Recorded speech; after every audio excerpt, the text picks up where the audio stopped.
Hello，歡迎嚟到灣區大師兄頻道美食篇啊！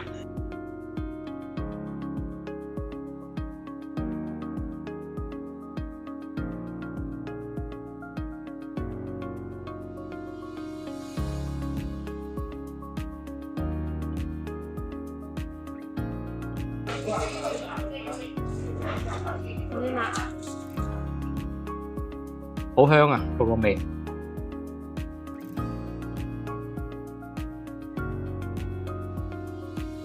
今日我哋就嚟到呢個中山南區，亦即係距離我哋觀山水10分鐘嘅車程。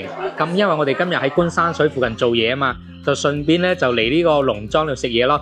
嗱，呢間農莊咧就叫做綠野仙蹤嚇。咁啊，我哋今日食嘅特色咧就係呢個燒鵝啦。咁啊，佢燒鵝咧係原隻荔枝柴燒出嚟嘅。咁啊，我哋而家嗌咗半隻，因為我哋4個人咧就嗌咗幾樣嘢，嗌咗4樣嘢就夠噶啦。嗱，咁我哋咧就嚟到呢間特色嘅農莊咁啊。如果你住喺觀山水附近咧，其實都可以嚟呢度食嘢噶。呢個農莊環境啊，同埋嗰個出品啊都唔錯嘅。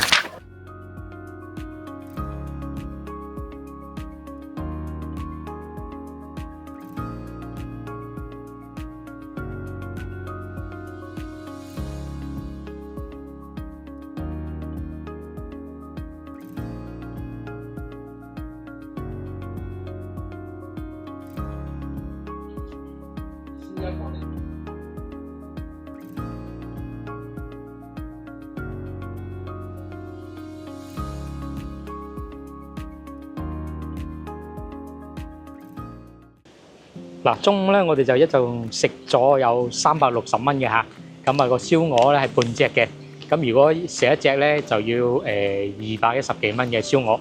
咁咧呢度咧總體嚟講咧，佢個環境啊，帶細路仔或者屋企人同朋友嚟玩咧，呢個位置咧景色啊同埋地方都夠大又好停車。咁啊呢度如果你距離關口嘅話咧係35分鐘，都不失為一個好嘅選擇嚇。咁我咧係灣區大師兄阿莊，咁啊如果你都想了解更多灣區嘅美食或者樓盤咧，記得關注同埋訂閱我啦，我哋下期再見啦，拜拜。